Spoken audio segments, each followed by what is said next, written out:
A mí me gustan los mundos curvos. El mar es curvo, la risa es curva, la alegría es curva, el dolor es curvo.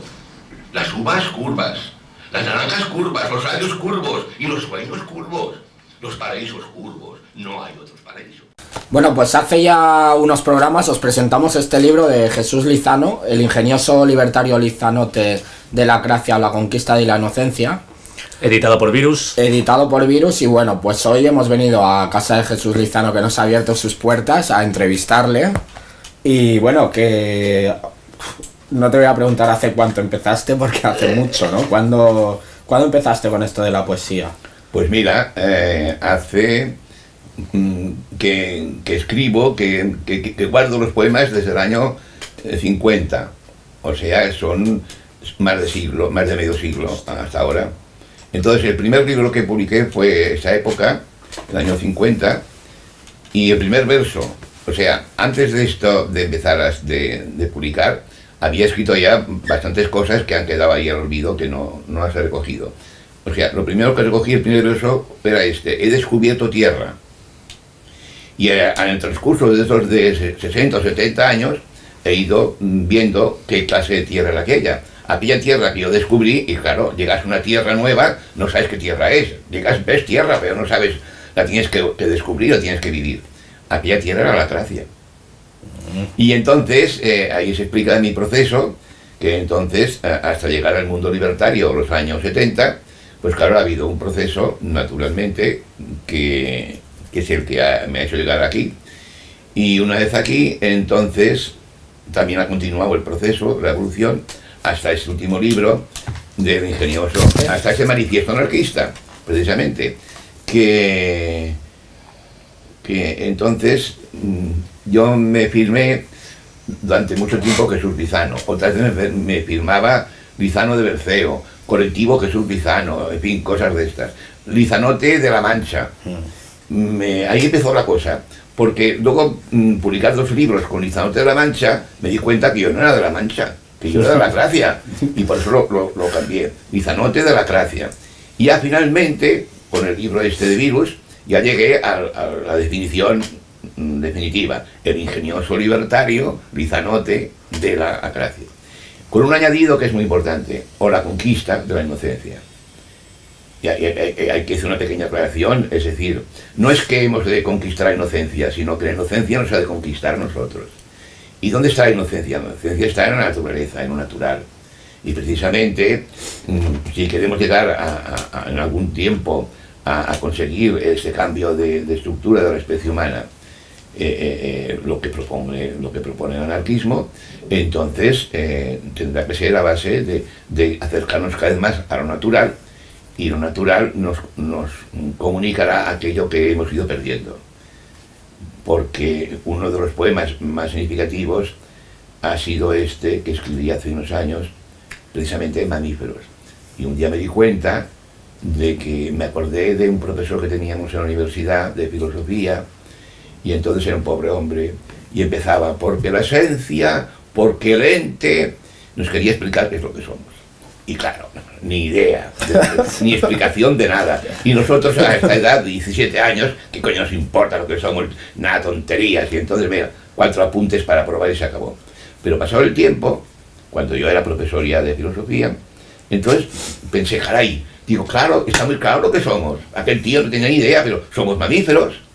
Y entonces dije, qué lástima no estar todavía en la universidad para decirle a aquel tío: oiga, bueno, hombre, no se preocupe, que está muy claro lo que somos mamíferos, usted es un mamífero, no se preocupe. Lo que pensé, bueno, igual le hubiera dicho esto y me hubiera suspendido, claro. Porque llamar a alguien mamífero, oye, escucha, como no tiene idea de lo que realmente es que somos mamíferos, no somos otra cosa, pues entonces la gente que se puede ofender, claro. Mira, una anécdota, y termino esta pequeña introducción. Cerca de donde vivo yo hay un médico, y entonces le quise regalar este librito para que se enterara un poco de lo que es el anarquismo. Y entonces resulta que le hice la dedicatoria y cometí un error. Claro, le puse al mamífero doctor fulano de tal, y claro, el hombre leyó mamífero con su nombre, Y claro, no pude evitar una sensación de molestia, porque claro, para él mamífero es un insulto. Se lo tomó peyorativo, ¿no? Sí, y entonces claro, por más médico que sea, por más inteligente o culto que sea, pues no sabía, ahora se había dado cuenta de que realmente pues le estoy saludando pues como mamífero, no sé cómo decirlo. Bueno, sigue. Y bueno... No había sido conquistado del todo por la inocencia, ¿no? Pues ni mucho menos, ni mucho menos. Además, los médicos de inocente pocos, porque claro, están pensando en ganar dinero. Y cuando tú vas al médico, no están delante de un ser humano, normalmente, habrá excepciones, claro, delante de un ser humano completo, sino que están delante de un estómago, delante de un ojo, delante de una cosa concreta que ellos cuidan, no delante de un ser humano. Y por consiguiente, claro, esto es muy distinto a que el médico, que teóricamente tendría que ser un ser muy conocedor de la especie humana y tener en cuenta los factores de cada individuo y para ayudarle, en fin, no sé, un sentido de aspecto realmente humano. De mamífero a mamífero, ¿no? Claro. Y no de doctor a paciente. Exacto, muy bien, tú lo has dicho, de mamífero a mamífero. No de doctor a paciente, pero además, ya, mira, empiezan a ponerse el uniforme. La bata blanca lleva el uniforme y ya la hemos cagado, porque cuando alguien pone un uniforme, ya se siente una autoridad, una fuerza. Mira los curas se quitaron una sotana, que era su uniforme, oye, han perdido muchísima fuerza. Ya, nadie les hace caso ni nada. Y el día que la policía se quitara el uniforme, y por supuesto la pistola, y los jueces se quitaron los uniformes, y todos se quitaron fuera. Oye, mira los reyes tenían un poder absoluto. Y ahora, que van sin uniforme y hace tiempo, no tienen ningún poder, son figurativos. O sea, figurativos porque cometieron un error de quitarse el uniforme. Y los curas, los jodidos, sé que pensaron, para acercarnos al pueblo, nos quitamos la han catado, porque claro, entonces la gente... Claro, lo que pasa es que con la policía, la secreta, se ha quitado el uniforme y son los más torturadores, Tienes razón. Bueno, lo mejor sería quitarlos del medio. Sí, tienes razón. No sabemos de dónde ha salido esa voz en off, pero... Es la de su tabaco, gracias. Oye, una cosa, tú hace años ganaste un premio muy importante. Un momento. No gané un premio. Me lo dieron. Eso te iba a decir. Te dieron un premio muy importante. Un A momento. raíz de- Los premios no se ganan, se dan. Se dan. Vamos a ver, ¿y por qué este premio? Que normalmente ese premio tenía que haber sido el principio de mi lanzamiento como poeta. Y fue al revés. Exacto. ¿Por así qué lo digo razón? yo. Porque el mandamás del premio, ese tío siempre conseguía que el que quería le dieran el premio. Con el consenso de los miembros del jurado, que eran 7 u 8. Y entonces hubo uno del jurado que estaba harto ya de que si me ganaran los amigotes de ese. Y pensó, bueno, esto no puede ser, se tiene que acabar. ¿Por qué tiene que ganar siempre el tío que es? Bueno, y entonces éramos amigos de ahí de la universidad y entonces resulta que pensó en mí. Y entonces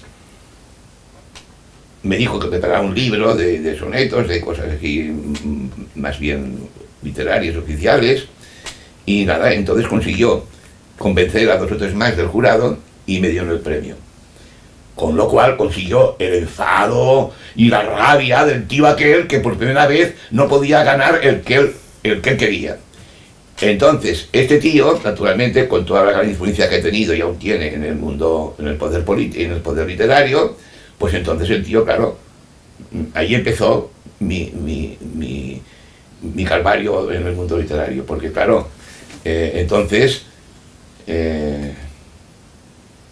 Cargó toda la artillería contra Claro, o sea, vamos a ver, el tío se cabreó mucho y entonces, naturalmente, en lugar de seguir, ¿qué pasa? Que los premios no se dan a la obra, sino a la persona, ya sea por un partido político, ya sea por una amistad, ya sea por lo que sea. No dan porque luego la gente como está mentalizada, se fija, premio tal, premio cual. No, y apenas leen y apenas se dan cuenta. Y entonces, este es uno de los grandes fallos del poder literario. Por cierto, que ahora, en mi último libro, van a aparecer las cartas abiertas al poder literario que yo durante 20 años he ido escribiendo.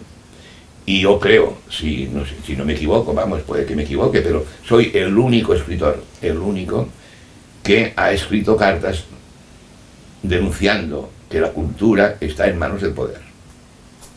Consecuencias, hombre, las he pagado, porque claro, en lugar de hacerme amigo del poder literario, o de estar en un partido político para que el partido político haga el trabajo, me enfrento y estoy denunciando que la cultura está en manos del poder y por consiguiente la están manipulando. La cultura, no solamente literaria, sino toda la enseñanza, todo lo que es cultura.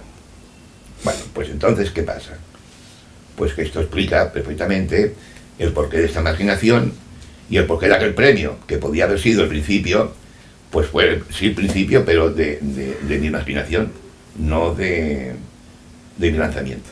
¿Y estas cartas que dices han de ser publicadas en breve? Sí, esto es el último libro que voy a publicar, que estoy acabándolo. Una de las partes del libro será estas cartas, que son 15, y que ya mucha gente ya las conoce, porque cuando he escrito una carta de estas, la he mandado a mucha gente.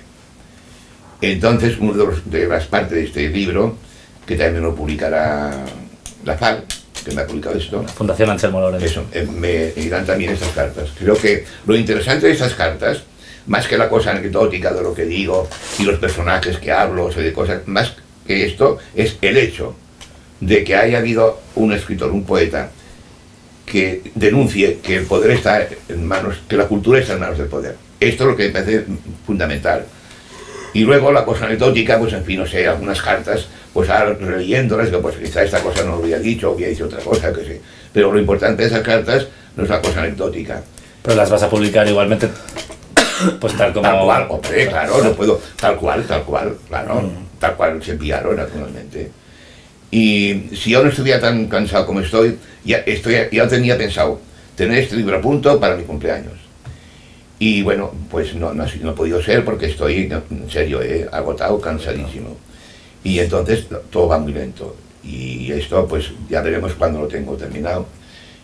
Y depende ahora de cómo esté yo, el análisis lo que me diga para saber cuánto tiempo dispongo todavía. Pero vamos, pienso que en fin, que podré terminar el libro este y tener toda la obra publicada. Por cierto, que ves, este Lizania, este libro grande, se titulaba Aventura Poética. Y ahora el próximo libro, que será un tomo no tan grande como este, pero casi, se llamará Lizania, Aventura Libertaria. Porque todo ya va alrededor y también incluiré en este libro el manifiesto este. Bueno, algo había leído acerca de, bueno, lo que hablabas tú del ser humano y de conseguir un estado poético. No. Esto sí que lo explicas. Vamos a ver. La cosa es muy simplificando, muy sencilla. En ese momento, lo que sostiene la humanidad, la estructura humana, es que estamos divididos en dominantes y dominados. Está claro, ¿no? Muy claro. Entonces, el ideal libertario, el ideal anarquista, es que esta estructura se cambie por la estructura que propone el anarquismo, es decir, que organizarnos en comunidades humanas, no políticas o religiosas, en el sentido de que los seres humanos necesitamos organizarnos, pero no que unos pocos nos organicen, nos mentalicen, nos manipulen y nos destruyan cuando haga falta. Tú mira, viene una guerra, por ejemplo, y los dos jefes políticos que se disputan el poder no van allá a un campo y hacen una especie de duelo y el que gana se queda con el poder. No. Meten allí a centenares y a miles de gente inocente, de gente que va allí, de sus soldados aquellos, ¿Y te acuerdas? Bueno, yo quería preguntarte un poco, cambiando un poco el hilo, pero pues cómo conociste las ideas libertarias y anarquistas. Hombre, por evolución. Vamos a ver, primero era cristiano, por herencia. O sea, yo nazco en una familia cristiana, en un mundo cristiano. Fíjate tú, los años 40 aquí, yo nací en 31, pero en cuanto acabó la guerra... 23F, si no me equivoco. Sí, pero el año, pues no tiene nada que ver, hombre. El año 40, cuando acabó, 39, cuando acabó la guerra, aquí la iglesia tenía una influencia tremenda, sobre todo en los niños, naturalmente. Entonces yo, durante una serie de años, seguí siendo cristiano por la herencia que te metían en la cabeza. Lo que pasa que yo, a medida que fui creciendo, yo en vez de ser creyente empecé a ser dudante. Porque yo en cuanto empecé a pensar, pensé, bueno, pero pero qué tonterías, pero estas cosas cómo pueden ser realidad. Todo esto del cielo, el infierno y el pecado, cosas que realmente yo no encontraba. Pero claro, me costó tiempo, porque lo que te ha metido en la cabeza de ese niño, luego cuesta sacárselo, si es que te lo sacas. Total, que al final llegué a quitármelo de encima totalmente. No, esto está más claro que el agua, que ni hablar de esto. Y pasé una etapa que coincidió con el final de la Guerra Mundial, la segunda, existencialista. ¿En qué sentido? En el sentido de que entonces tuvo mucha influencia en la gente joven la literatura y el cine. Había películas realmente muy bien hechas, muy directas, muy bien, que coincidían muy bien con la época, tanto italianas como francesas, en fin, incluso alguna americana, y total que en aquella época el esencialismo o el individualismo entonces influyó también mucho en la gente joven. Una vez yo estuve ya en esa etapa, pues claro, yo de alguna manera me di cuenta de que claro, yo formaba parte de una sociedad, formaba parte de un mundo, y por consiguiente no podía yo quedarme ahí, limitarme a esta cosa individual que no se sostiene cuando estás en un mundo social de mucha gente.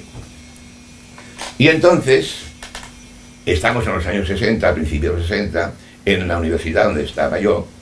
Entonces resulta que allí tenía mucha influencia el Partido Comunista, la idea comunista, porque mucha gente era la que pensaba que una vez el comunismo político está en el poder, es cuando transforma la sociedad.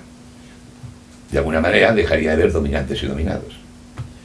Y entonces, pues, coincidiendo con mi marcha a Madrid, temporal, entonces estuve durante cierto tiempo en contacto con el Partido Comunista. De manera que pude conocer las ideas estas y pensar y vivir un poco todo este asunto. Independiente de las personas, es decir,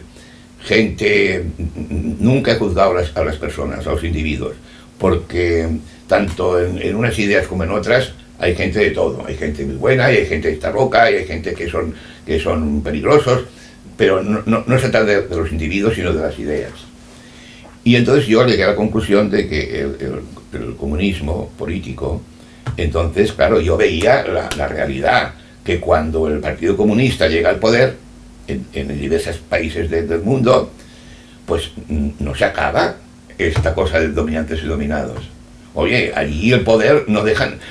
Hombre, no llegan allá y dicen, bueno, una vez ya estamos aquí en el poder, vamos a acabar con el poder. Aquí no habrá quien manda, aquí vamos a organizar todos en comunidades, todo el mundo se organiza y se dirige, aquí no habrá quien manda y quien te mete en la cabeza ideas y te obliga a hacer de cosas, sino que sigue naturalmente la trayectoria de los dominantes. Oye, más dominantes que los comunistas últimamente no ha habido. Oye, en Mao Zedong, que era un anarquista, Mao Zedong, Fidel Castro era un anarquista, que querían que no hubiera dominantes y dominados, y así todos. Total, que entonces yo empecé, estamos hablando de los finales de los 60, empecé a tener noticia del mundo anarquista. Y una vez ya en Barcelona de vuelta, los años 72, 73, entonces acudí a la CNT. Por cierto, una etapa realmente de la CNT tremenda, porque es el tiempo antes y después de morir el tirano ese de Franco, y antes de morir este hombre pues había realmente todo muy conflictivo. La CNT además había pasado ya el tiempo, digamos, glorioso de la CNT, de su lucha, y estaba una cosa, en fin, en crisis tremenda, que no era tampoco buen momento para entrar ahí. De todas formas, lo que sí yo me fue bien que estuviera un par de años allí, porque yo me di cuenta de que me preguntaba ¿qué hace un poeta en un sindicato? Porque claro, el sindicato es naturalmente tiene que haber una gente que organiza, y una gente que dispone, una gente que tiene el poder, digamos, de alguna manera. Total, que pasé al mundo libertario, a los ateneos libertarios, y ahí sí que entonces ya, a partir del principio de los 80, ya fue a una continua evolución una abrir continuamente madurar en la idea libertaria. Más lo que uno lee, más lo que uno vive. Entonces, en el Ateneo Libertario en que estuve más tiempo, en el de Gracia, pues allí había, en fin, por así decirlo, un desorden total. Pero lo que sí había, en general, predominaba, pues en fin, la sensación de esta cosa que es fundamental en el anarquismo, que es la libertad de pensar, la libertad de sentir, y por consiguiente allí realmente hubo una etapa muy interesante. Yo creo que a todos nos fue muy bien aquella etapa. El proceso, a partir de entonces, claro, como yo, aparte de ser poeta, pues he sido profesor de filosofía. En mis libros se ve que estoy pensando, que soy un pensador, llámalo como quieras. Entonces, claro, cada vez he ido viendo más detalles, más cosas de lo que realmente es el anarquismo. Y por eso al final escribo este manifiesto, porque veo claramente de que es posible, aunque no es seguro, que la especie humana llegue un momento en que supere lo que hasta ahora parece que es inevitable, que hay dominantes y dominados. Y que la mayoría de gente dominada esté en manos de los cuatro que están teniendo el poder. Y que entonces, pensando en estas cosas, es ir llegando a unas cuantas ideas que, bueno, no sé hasta qué punto son definitivas o no hay ninguna duda sobre ellas, pero lo que sí está claro es lo que yo he ido pensando en mi evolución mental. Y es esto, de que realmente lo que el anarquismo aporta a la humanidad, que es la única filosofía que lo ha aportado. A ningún filósofo y a ninguna doctrina se le ha ocurrido la idea que se le ocurrió al anarquismo en el año 1850, es de que el rechazo de todo poder, cuando lo que está dominando a la gente es el poder. Y por consiguiente, de la política, que es la lucha por el poder.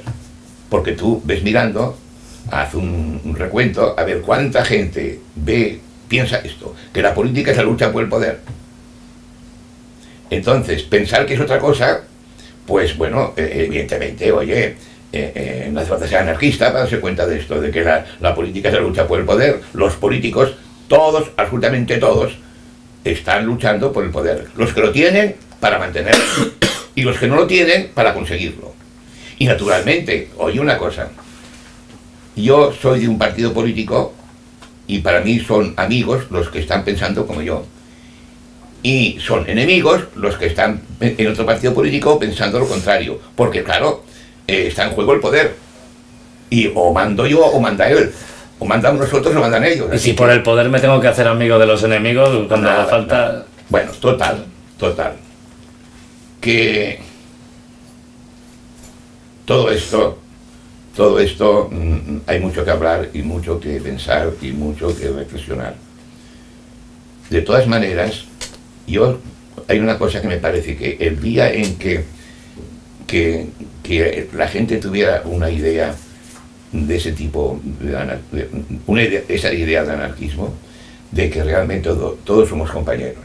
Vamos a ver, si todos somos mamíferos, todos somos la misma especie, por más diferencias que haya de mucho tipo, hay una cosa que nos une, que es fundamental, que es esto, nuestra naturaleza.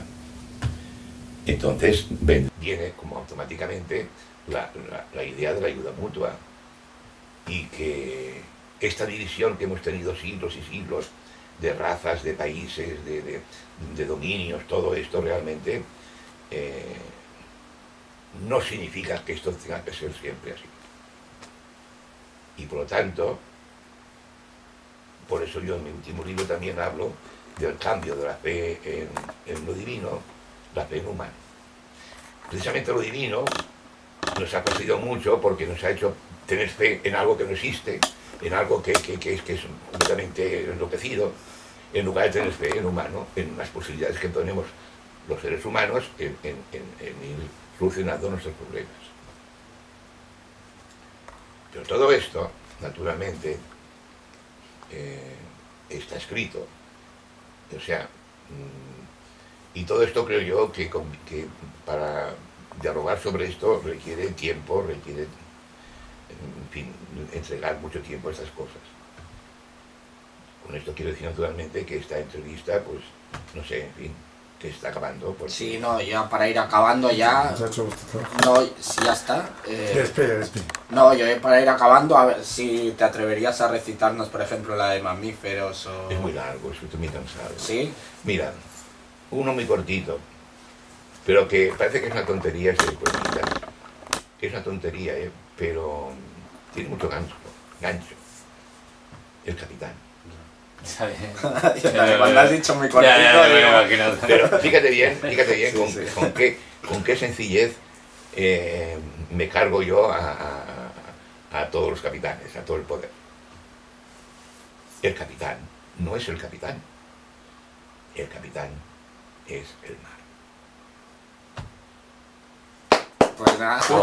Tú fíjate, un barco, allí el capitán, y el capitán. Oye tú, dile a un capitán que el capitán es el mar. Dile a un político que bueno, es igual, no hay manera. El capitán es el mar. Entonces, aquí hay inocencia, pero no es que yo sea inocente, es que la naturaleza comunica inocencia, porque la naturaleza es inocente.